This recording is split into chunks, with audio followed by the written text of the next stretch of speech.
राधे राधे दोस्तों, आज मैं फिर एक श्राद्ध से संबंधित कहानी लेकर आ गई हूँ। तो यह जो कहानी है वह मेरे गांव में बहुत ही प्रचलित है। यह कहानी मैंने अपनी दादी से सुनी थी। आज मैं आपको सुनाती हूँ। होता यूँ है कि एक गांव में दो भाई होते हैं, महेश और रमेश। महेश और रमेश में बहुत प्रेम होता है, परंतु उनके बीच में अंतर भी होता है। जो महेश होता है वह बहुत ही गरीब होता है और जो रमेश होता है वह बहुत ही अमीर होता है। दोनों भाई अलग रहते थे क्योंकि दोनों की पत्नियों के बीच में बनता नहीं था।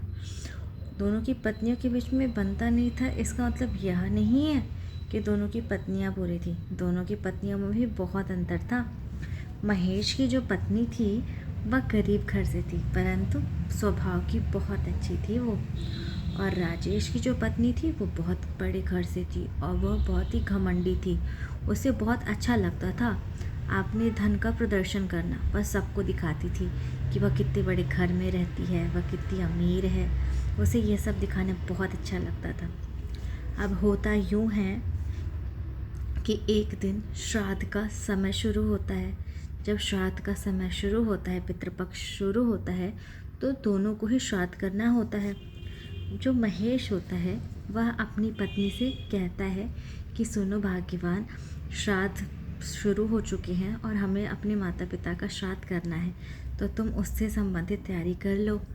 उसकी पत्नी उससे कहती है कि स्वामी, हमारे पास तो कुछ भी नहीं है ऐसा जो हम अपने पूर्वजों को अर्पण कर सकें। कितना विधि विधान से होता है श्राद्ध, कितने ब्राह्मणों को भोजन कराना होता है, लोगों को भोजन कराना होता है, हम तो यह कुछ भी नहीं कर पाएंगे।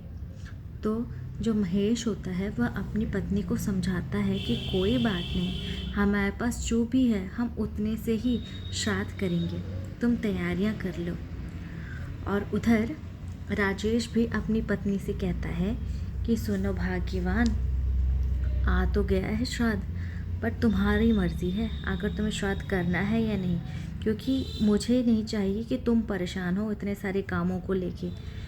तो राजेश की पत्नी मन में सोचती है कि श्राद्ध का कोई मन तो नहीं है मेरा, पर इससे कर ही लेती हूँ। करने को क्या है, काम मैं करा लूँगी महेश की पत्नी से बोल, और इससे होगा क्या कि मैं अपने मायके वालों को भी बुला लूँगी और हमारा मिलना जुलना हो जाएगा श्राद्ध के बहाने। तो वह अपने पति से चिकनी चुपड़ी बातें करने लगती है कि नहीं नहीं स्वामी, आप बिल्कुल भी परेशान मत होइए, मैं सारे काम निपटा लूँगी। मैं श्राद्ध से संबंधित काम क्यों नहीं करूँगी, आखिर मेरे भी तो माता पिता थे, वो मेरे सास ससुर मेरे माता पिता के ही तो समान थे। मैं ज़रूर करूँगी श्राद्ध और सारी तैयारियाँ कर लूँगी। पर क्या मैं आपके जो भाई हैं महेश, उनकी पत्नी की सहायता ले सकती हूँ? तो राजेश ने भी कह दिया, हाँ हाँ ले लो उसकी सहायता, बुला लो उसे, मैं भी बुला लेता हूँ। मैं महेश को कह दूँगा, वह अपनी पत्नी को भेज देगा। अब दोनों के घर एक ही दिन श्राद्ध होता है। तो होता यूँ है कि जो राजेश की पत्नी है वह महेश की पत्नी से सारे काम करवा लेती है घर के, और उसके बाद अपना आराम से अपने मायके वालों को बुलाकर उनसे बातें करने लग जाती है। अब जो राजेश की पत्नी है उसने देखा कि महेश की पत्नी ने सारे काम ख़त्म कर लिए हैं, और महेश की पत्नी फिर कहती है कि दीदी, मैं घर जा रही हूँ क्योंकि मुझे भी श्राद्ध की तैयारियाँ करनी हैं। तो वह भी कह ही देती है कि इसे क्या ही तैयारियाँ करनी होगी, इस गरीब के पास है ही क्या श्राद्ध करने को। वो कहती हाँ हाँ, आ तुम जाओ और अपने घर की तैयारियाँ कर लो। अब होता यूँ है कि दोनों पक्षों ने, मतलब दोनों भाइयों ने अपने अपने श्राद्ध की तैयारियां कंप्लीट कर ली। अब वो जो पितृ होते हैं वह उनके धरती पे आने का समय हो जाता है। सबसे पहले जो पितृ हैं वह जाते हैं बड़े भाई राजेश के घर। जब राजेश के घर जाते हैं भोजन करने के लिए, तो वह देखते हैं कि जो राजेश की पत्नी है उसने पहले ही अपने घर वालों को भोजन करा दिया है।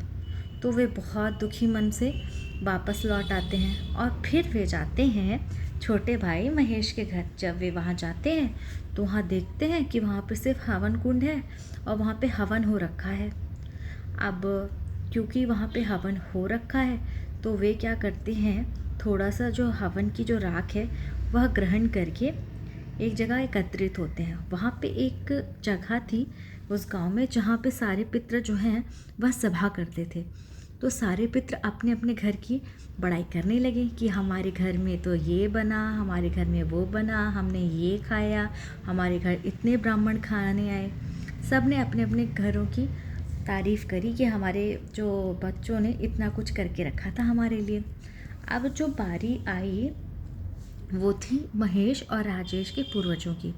उन्होंने सारी बातें बताई कि भाई एक जगह तो हमारी जो बहू है उसने अपने घर वालों को ही खाना खिला दिया, ना ब्राह्मण भोज करा और ना ही पितरों के लिए कोई दान दक्षिणा करी, कुछ भी नहीं करा। और दूसरी जगह जो छोटा भाई था महेश, उसकी पत्नी ने और उसने तो खूब हवन कुंड में सब कुछ दान दक्षिणा करी, सब कुछ होम और हवन करा, परंतु वो कोई ब्राह्मण भोज कराया नहीं, किसी को खिलाया नहीं। तो सारे पितृ जब आपस में बातें कर रहे थे तो यह निष्कर्ष निकला कि क्योंकि जो महेश है और उसका परिवार है वह गरीब है, इसलिए वह प्रॉपर तरीके से, अच्छे तरीके से वह श्राद्ध की विधि संपन्न नहीं कर पाया। तो सारे पितरों ने उनको एक आइडिया दिया कि एक काम करिए, आप खूब सारा धन जो है वो महेश को दे दीजिए और इससे क्या होगा कि वह ना आपका हर साल ढंग से जो है नियम पूर्वक श्राद्ध कर देगा। पितरों को यह बात अच्छी लगी। अब होता यूँ है कि महेश के जो बच्चे होते हैं वे अपनी माँ से ज़िद करते हैं कि माँ अब तो पूजा हो गई है ना, तो हमें बहुत भूख लगी है, कुछ खिला दो ना माँ।